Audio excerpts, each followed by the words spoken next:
नमस्ते दोस्तों, मैं अंकुर आर्य आप सबका स्वागत करता हूं आपके अपने YouTube चैनल सत्य सनातन में। और दोस्तों, अभी कुछ दिन पहले ही हमारे पास में एक मौर्या जी थे, जिनका नाम मुझे नहीं पता लेकिन मौर्या लगाते हैं वो।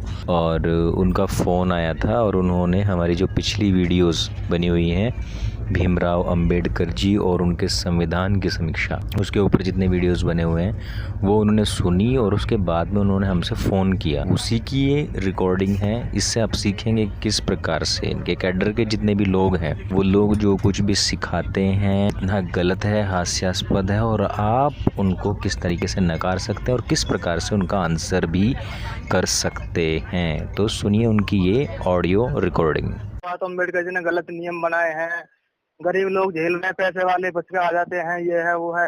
मुझे आपकी बातें सब अच्छी लगी जी।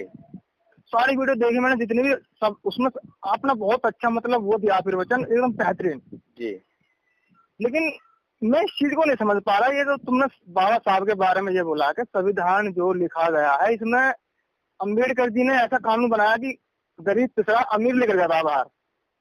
अच्छा, इस पर मैं ये बात करनी चाह रहा हूँ, इसमें आपने ऐसा ये बोल जो बोल रहे हैं ये समझ में नहीं आ रही मेरे बात जो। तो आपने वीडियो को जरा ध्यान से दोबारा सुनिए। नहीं वो मैंने सुन लिया, बहुत एक एक बारीकी अच्छे से देखा मैंने जी। तो मैं आपसे ये बात कहना चाहता हूँ बड़े भाई, संविधान में कोई कमी नहीं है जी। जिस टाइम संविधान को बाबा साहब ने पार्लियामेंट में लागू करा, पता उन्होंने क्या लाइन बोली जी। कि अगर गलत से गलत आदमी जी। संविधान को अच्छे से चलाएगा तो वो अच्छा साबित होगा। गलत से गलत आदमी संविधान को अच्छे से कैसे चला सकता है? मतलब उन्होंने कुछ बात सुनो यार, एक तर्क की बात सुनो, तर्क की बात कह रहा हूँ मैं। तर्क पे तो ये बिल्कुल ही फेल होती है बात कि गलत से गलत आदमी किसी चीज को अच्छे तरीके से चला कैसे सकता है। आप मेरी बात तो सुनो पूरी पहले। नहीं, आप ये कह सकते हो कि पूरी बात सुनो मेरे पहले, आस्था से सुनो, तर्क से सुनो, ऐसा नहीं कह सकते आप इस बात को। मैं पूरी बात सुनूंगा, पूरी बात सुनूंगा, लेकिन मैं हाँ बताइए। मैं कहना क्या चाह रहा हूँ ये सुन लो जी। मेरा मतलब वही जो तुम सोच रहे हो। उन्होंने ये कहा है कि संविधान कितने भी गलत हाथों में, अगर अच्छा चलाने वाला तो अच्छा चलेगा, अगर संविधान कितने भी अच्छे हाथों में हो तो बुरा इस्तेमाल करेगा तो बुरा ही होगा। मैं ये कहना चाह रहा हूँ। मैं पूछना चाह रहा हूँ कि यदि गलत व्यक्ति के हाथ में आएगा तो अच्छा कैसे चलाएगा, और अच्छे व्यक्ति के हाथ में आएगा तो वो गलत कैसे चला सकता है? तो मैं चीज आपसे कह रहा हूँ। आपने ये बोला कि संविधान को अम्बेडकर जी ने ऐसे बनाया, नहीं, मैं पहले तो आप पहला आप इस बात का क्लियरिफिकेशन करो कि अम्बेडकर साहब ने ये जो बोला है ये कुछ सोच समझ के बोला है। अब एक बात, चलो इसको छोड़ो, करो संविधान को गलत बनाया सही बनाया इसको छोड़ो जी। अब बात आ जाइए कि संविधान को जो इस्तेमाल करने वाले लोग हैं जी, देखो बुरा मत मानना। जी जी जी। सुप्रीम कोर्ट में एक भी एससी या दलित कोई जज नहीं बचा। एक बात बताओ कि मतलब एससी और दलित होता तो नहीं होते क्या? मतलब एक बात बताओ ना आप, एक बात नहीं होता है। आपने जातिवाद पे कैसे बात कह दी? एक भी दलित नहीं है, क्यों? क्या हुआ कि नहीं यार, ये क्या बात हुई? मतलब यानी कि एससी और एसटी को छोड़ करके सबके सब बेईमान है। आपके कहने का मतलब तो ये हुआ बेईमानी की बात कहाँ कह रहा हूँ मैं। एक भी एससी और एक भी एसटी नहीं है यार। अभी वो सुप्रीम कोर्ट ले लो, हाई कोर्ट ले लो, कहीं भी एससी एसटी ओबीसी जज है कोई? आप ये बता दो मुझे। नहीं, बिल्कुल है, कोई? बिल्कुल है। कोई नहीं है, नहीं है भाई साहब। ये आपका जो कैडर आपको सिखाता है ना मौर्या जी, मौर्या जी पसंद करता हूँ, नहीं लाइक करता हूँ। देखो, मेरे को लाइक करने ना करने से बात नहीं है, बात आप सच्चाई को लाइक करो। मैं एक इंसान हूँ और सच्चाई वो है जो यहाँ पे लाखों साल से चली आ रही है, लाखों साल तक चली रहेगी। अंकुर जो है ना अगले 20-50 साल तक रहेगा। सिर्फ इसलिए मुझे लाइक मत करो, आप सिर्फ सच्चाई को लाइक करो, सच्चाई का सामना करो। हाई कोर्ट और सुप्रीम कोर्ट, आप मेरी बात सुन लो। हाई कोर्ट लगाए हैं, दो जितनी बात अब तक कही है सारी झूठी है। हाई कोर्ट नहीं मानता और सुप्रीम कोर्ट में भी मैं बता रहा हूँ, मेरे खुद के फ्रेंड यही दिल्ली के पटियाला में भी जज हैं और सुप्रीम कोर्ट मैं मानता हूँ। कोई इक्का दुक्का होगा मैं मानता हूँ, इक्का दुक्का होगा मैं मानता हूँ इस चीज को। इक्का दुक्का होगा मैं मानता हूँ, काफी है। आप मुझे बस नहीं, मैं आपकी बात में सुनूंगा। आप ये नहीं कि कुछ भी कह के निकल लोगे। मैं सिर्फ ये पूछना चाहता हूँ, मैं आपका जवाब दूंगा। हाँ बिल्कुल, मैं ये पूछना चाहता हूँ। आपने कहा एक भी एससी, एक भी एसटी, एक भी ओबीसी नहीं है, तो अगर उसमें एससी एसटी ओबीसी होते तो क्या कानून का पालन होता, संविधान की रक्षा होती? और जो भी आपने कहा कि ये सब कुछ जो है अच्छे हाथ बुरे हाथ, तो क्या कोई एससी एसटी ओबीसी ही अच्छे हाथ होते हैं और जितने भी जनरल होते हैं सब बुरे हाथ होते हैं? दैट मीन्स ये अब आ जातिवाद की बात पर, मैं जातिवाद की बात कर रहा हूँ। पहले आप इसका आंसर करो कि जो जनरल हैं वो सबके सब भ्रष्ट हैं और वो बुरे नहीं, ये गलत है, ये गलत है, ये गलत है। आपने कैसे कहा? जनरल वाले तो नहीं, जनरल वाले तो ऐसे लोग भी आएंगे तो बहन जो एक साथ खा रहे पी रहे, कोई भेदभाव नहीं मानते किसी से। तो मैं ये पूछ रहा हूँ कि जो आपने ये दो बातें कही कि अच्छे हाथ में होना, बुरा हाथ में होना, फिर आपने एकदम से कहा कोई भी हाई कोर्ट में, सुप्रीम कोर्ट में एससी ओबीसी नहीं है, तो इन दोनों को अगर कोरिलेट करें तो दैट मीन्स के जनरल जो हैं वो मतलब अच्छे हाथ नहीं है और जितने भी एसटी और ओबीसी होंगे वे सब अच्छे हाथ होंगे। अब मैं आपसे एक बात पूछना चाहता हूँ, मैं आप मेरे आंसर करो पहले, आप मेरे से तो पूछ लेना बाद में। मैंने आपको आंसर दे देना, आपने बोला कि जनरल वाले सब गलत हैं बुरे, मैंने आपसे क्या बोला कि सब गलत नहीं है। तो आपने जो सुप्रीम कोर्ट पे सवाल उठाया उस पर आप पहले मैंने कह रहा, ये मैं नहीं कह रहा, ये डाटा निकल के आया है, इस डाटा को देख के बोल रहा हूँ मैं। तो आपने अच्छे बुरे को और ये कास्टिज्म को साथ साथ कैसे कोरिलेट किया उसका आंसर करो आप।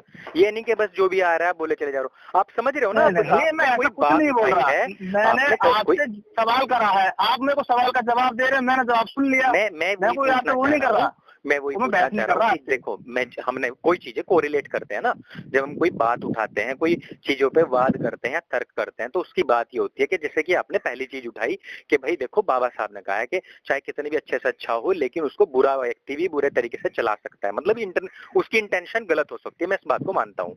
फिर आपने कहा कि कोई भी बुरे से बुरा व्यक्ति भी हो लेकिन अगर उसकी इंटेंशन संविधान को लेकर के अच्छी है, मैं आपको ये बात को बढ़ा रहा हूँ, तो वो अच्छा भी करेगा। संविधान ही मतलब यानी कि उसके अनेकों रूप हैं, बस वो है कि उसके चलाने वाले के ऊपर डिपेंड करता है। उससे अगली बात मैं आपकी बात को ही पानी दे रहा हूँ और मैं आपकी बात को और अच्छे तरीके से एक्सप्लेन करके मैंने आपको बताया है। इस तरीके से समझाना, अगर आप किसी को समझाओगे तो जल्दी समझ में आएगा। तो अगर अगली बात जो एकदम से आपने उठाई वो कही कि सुप्रीम कोर्ट में, हाई कोर्ट में कहीं से कहीं तक भी एससी एसटी ओबीसी नहीं है, मैंने कहा है तो आपने कहा नाम मात्र के हैं। अब मैं इन दोनों चीजों को कोरिलेट कर रहा हूँ, दैट मीन्स कि यानी कि क्योंकि संविधान अच्छे से नहीं चल रहा है तो इसका मतलब ये है क्योंकि वहां पर जो है सवर्ण जाति के लोग बैठे हुए हैं, इसका मतलब ये निकलता है। तो इस पे हम बात करें तो ज्यादा बेहतर होगा। स्वर्ण लोग अच्छे भी हैं, आपने कहा कि वो सबके साथ में उठते हैं, बैठते हैं, खाते हैं, पीते हैं, ठीक है, लेकिन जो हमने अभी तक बात की है पहले हम उसके कंक्लूजन पे पहुंच जाएं, फिर हम आगे की बात करेंगे। आपकी बात मुझे अच्छी लगी, बस मैं यही पूछना चाहता हूँ कि यदि कोई एससी एसटी ओबीसी का व्यक्ति सुप्रीम कोर्ट का जज बनता है, सीजेआई बनता है, तो क्या संविधान की रक्षा होगी? और क्या आप इस बात को संपूर्ण विश्वास के साथ कह सकते हैं? क्या प्रत्येक एससी एसटी ओबीसी के मन में ये भावना है? आप मेरी बात सुनो प्लीज, मेरी बात सुनो जी। चलो छोड़ो, चीज को छोड़ो, मैं ये कहना चाहता हूँ सरकार किसी की बनो, किसी कोई भी हो, मैं ये चाहता हूँ संविधान को पूरी तरह लागू क्यों नहीं करा जा रहा, मैं ये चाहता हूँ। जी जी, अब मैं आपसे क्यों नहीं लाया जा रहा हूँ कि सन 1700 से लेकर के साइमन कमीशन तक और जो व्हाइट कमीशन, ये क्या वो आया था, ये सारे के सारे जितने भी वायसराय ने उस टाइम पे कमीशन लगाए थे, उनके जो 37,000 कानून अंग्रेजों के बनाए हुए थे वे सेम टू सेम जब संविधान में डाले गए थे, वो कानून शायद आपको भी पता हो कि अंग्रेजों ने जो भी चीज वे करना चाहते थे उसको कानून बना देते थे, क्योंकि हमारे यहाँ के लोग जो थे वो संविधान मतलब कानून के प्रति, न्याय के प्रति, कानून के प्रति और जो राजा होता था उसके प्रति बड़े श्रद्धावान होते थे। तो उन्होंने जैसे उनको पता लगा कि 4 लोग कहीं इकट्ठा हो रहे हैं तो धारा 144 बना दी, तैयार कर दी, उसको लागू कर दिया। ऐसे ऐसे जो 37,000 कानून थे वो सब के सब डिट्टो डाल दिए गए थे। तो क्या आप इसको मानते हैं कि ये हमारे देश के लिए अच्छा करने के लिए था या बुरा करने के लिए था? उन लोगों ने तो बुरा। चलो आपने अपनी सहमति बता दी, अब मैं भी कुछ बोलूं थोड़ा सा जी। जब संविधान सभा की नियुक्ति करी गई जी, तो जब सरदार पटेल ने और नेहरू ने जी ये बोला कि अम्बेडकर संविधान तो लिखना बहुत दूर है, तो संविधान की सभा अध्यक्ष में नहीं जा सकता जी, तेरे लिए खिड़की दरवाजा, तेरे लिए खिड़की भी बंद है जी। जब वहां से बंगाल के लोगों ने, चाहे वो दलित हो, एससी हो, ओबीसी हो, मुस्लिम हो, सबने जिता के उनको वहां भेजा जी। और जब संविधान को लागू करने से पहले जब संविधान बन रहा था तो अंग्रेजों ने सबसे पहले पता क्या मांगा जी? अंग्रेजों ने सबसे पहले मांगा आप हमें संविधान का पहले वो कोरियोग्राफी बना के देगा, हम टेस्ट चलाएंगे। जब एक भी देखो बुरा मत मानना भाई साहब। जी जी जी। जवाहरलाल नेहरू इंडियन बैरिस्टर था है, गांधी जी बैरिस्टर थे, तो जब इनसे संविधान बनाने की नीति मांगी गई, तो इन लोगों ने संविधान नीति को बना के क्यों नहीं दिया? 24 घंटे में मांगा, और उसको बाबा साहब ने बना के दिया 24 घंटे में, तो हमारा देश कैसे चलाया जाएगा? जी जी। तो उसमें ये कहाँ से आ गया कि अंग्रेजों ने 37,000 नीतियां बनाई हैं, वो बनाई है? अरे सारा एक एक आर्टिकल गांधी ने, ये तो हमारे महात्मा गांधी जी और जवाहरलाल नेहरू, पंडित सरदार पटेल ने पास कराया है, उसको बारीकी से चेक कर करके आप कह रहे हो कि सारी अंग्रेजों की नीतियां लिखी हुई है इसके अंदर। आपकी मैं दो चीजें मैंने पकड़ी हैं जहां से आपने बाद में शुरुआत की। आपने कहा कि तू खिड़की भी नहीं कूद सकता, यहाँ अंदर तो अलग बात है। अभी आपने अगले 2 मिनट में ही आपने कह दिया कि अम्बेडकर का जो ड्राफ्टिंग थी वो उसको नेहरू और पटेल ने ही पास भी किया, ठीक है ना? मतलब वही बंदे जो उसको खिड़की में से घुसने नहीं दे रहे थे, वही बंदे थोड़ी देर बाद ही उसको पास कर, मतलब 24 घंटे बाद ही, 24 घंटे में उन्होंने लिख के दे दिया। 24 घंटे वो पहुंचे कैसे, ये तो मैं आपको बताया ना। अब आपने ये बात नोट करी कि बंगाल से वो चुनाव जीत का है। चुनाव लोकसभा का कोई चुनाव आज तक अम्बेडकर साहब नहीं जीते, उनको राज्यसभा से भेजा गया। अरे भाई साहब, कांग्रेस ने खुद उनको हराया था। कांग्रेस ने उस बात को, लेकिन संविधान चुनाव का जो आया हुआ था उसमें उनको कांग्रेस ने हराया, सरदार पटेल जी ने हरवाया, नेहरू ने हरवाया, किसने गांधी ने हराया। बंगाल से जीत का है चुनाव। कौन सा चुनाव? ये जो संविधान सभा का चुनाव, मतलब लोगों ने किया था, लोगों में हुआ था ये, मतलब केवल बंगाल के लोगों में हुआ था? बंगाल में नहीं, बंगाल के लोगों ने जिता के भेजा इनको वहाँ से, नहीं मैं संविधान में होने के लिए। एक मिनट। वोटिंग जो हमारे यहाँ होती है वो सिर्फ ग्राम प्रधानी से लेकर के लोकसभा चुनाव तक होती है, उसके अलावा कभी किसी प्रकार की वोटिंग नहीं होती है।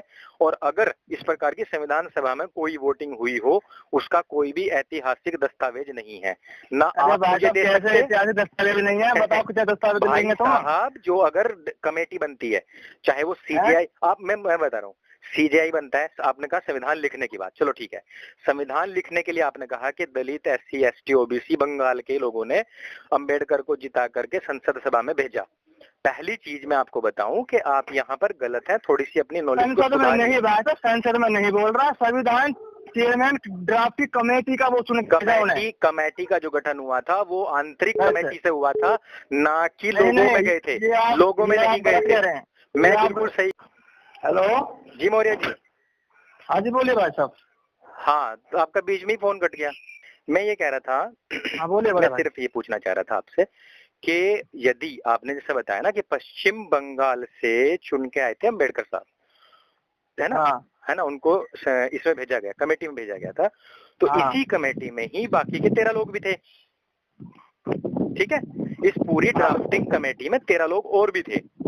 हाँ। मेरा प्रश्न ये है कि यदि आपके पास में दस्तावेज हैं कि इस प्रकार से अम्बेडकर साहब को जनता ने चुन के भेजा था, हालांकि ऐसा है कि कांग्रेस की कमेटी में अलग अंदर से ही कमेटी बनी थी, और इस बात के पक्के प्रमाण हैं कि उस समय के जो कांग्रेसी लीडर थे उन्होंने ही बाबा भीमराव अम्बेडकर साहब को कमेटी में लाए थे, लेकिन आपने कहा कि जनता ने उनको चुन के भेजा था। मैं ये पूछना चाह रहा था कि जो बाकी के 13 लोग हैं उनको किन किन राज्यों से चुन के भेजा गया था? मैं आपको एक बार स्पष्ट कर दूं जरा जी। आप कांग्रेस की बहुत तारीफ कर रहे हैं आप, हैं? नहीं, मैं तारीफ नहीं कर रहा हूँ, यही कांग्रेस, ये तारीफ नहीं है, मेरी बात सुनो ना, सच्चाई है। आप तारीफ को सच्चाई बता रहा हूँ मैं, आप तारीफ में क्यों घुस रहे हो? जो सच्चाई है तो सच्चाई है। चलो मैं कहने लग जाऊँ कि जवाहरलाल नेहरू प्रथम प्रधानमंत्री, तो आप कहोगे अरे आप तो उनकी बड़ाई कर रहे हो। चलो तुम छोड़ो इस बात को, छोड़ो। हाँ। ये वही कांग्रेस जिसने बाबा साहब को 50 साल तक भीमराव रतन अम्बेडकर घोषित नहीं करा, तो ये कैसे यार अम्बेडकर जी को वो बना सकती है? नहीं मानते इस चीज को। देखिए मेरी बात सुनो। इसके आगे दुनिया शीश झुका रही है, पूरा वर्ल्ड शीश झुका रहा है। नहीं, पूरा वर्ल्ड नहीं झुका रहा है, पहली बात तो आप इन चीजों से बाहर निकलो। अरे ये भारत को मत लो, तुम पूरा वर्ल्ड झुका रहा है। नहीं झुका रहा है, मैं बता रहा हूं पूरा वर्ल्ड नहीं झुका रहा है। मुस्लिम कंट्रियों को छोड़ के ईसाई सारे कंट्री जैन के बना रही है। क्या बात कर रहे हो आप? ये अब आए आप सच्चाई पे, ठीक है? मुस्लिम कंट्रियों को छोड़ के, हाँ, वे लोग संविधान की बिल्कुल भी मान्यता नहीं रखते हैं, और जो लोकतांत्रिक देश हैं वो सिर्फ वो मानते हैं उस चीज को। हाँ, हिंदू हैं और या फिर क्रिश्चियन कंट्रीज हैं। मुसलमान जो है, हमारे तो देवबंद के विधायक ने ये कह दिया था कि संविधान हमारे लिए कुछ नहीं है, हमारे लिए हमारा शरिया सबसे पहले है। वो तो मैं जानता हूँ, वो तो मुझे पता, अगर मौका मिला तो ये फिर भी ये उल्टे सीधे कर्म कर सके, मैं इस चीज को भी जानता हूँ। बिल्कुल, और मौका मिलने पर बिल्कुल। तो मैं सिर्फ ये पूछना चाह रहा था, आप उस पे मत जाओ कि मैं किसकी बड़ाई कर रहा हूँ या किसकी बुराई कर रहा हूँ। मैं सिर्फ आपसे पूछना चाह रहा हूँ, एक थोड़ा सा मतलब एक टेक्निकल क्वेश्चन है बस, कि अगर बाबा साहब भी जो थे वो पश्चिम बंगाल से चुन के आए थे, तो बाकी के 13 लोग कहाँ से चुन के आए थे? बस ये पूछना। भाई साहब मैं आपको ये बता दूं, ये 13 लोगों का गठजोड़ था इनका, आपस में मिलजुल के सबका, ठीक है ना। और फिर बता दो 14 लोग इसमें नहीं थे, इसमें तो 7 लोग जी, इसके अंदर 7 लोग थे। अच्छा जी। 2-3 का मैं नाम भी जानता हूँ जी जी जी। इसमें सरदार पटेल जी हो गए, हाँ, राजेंद्र प्रसाद जी हो गए जी, नेहरू जी हो गए जी जी। सर गांधी जी तो खैर बाहर ही थे इस चीज से। नहीं, गांधी जी वैसे इसमें कभी भी रहे नहीं, जैसे आप कह रहे थे गांधी जी बैरिस्टर थे। मैं बता रहा हूँ, अगर जब ये इतने पढ़े लिखे थे तो इन्होंने संविधान क्यों नहीं लिखा?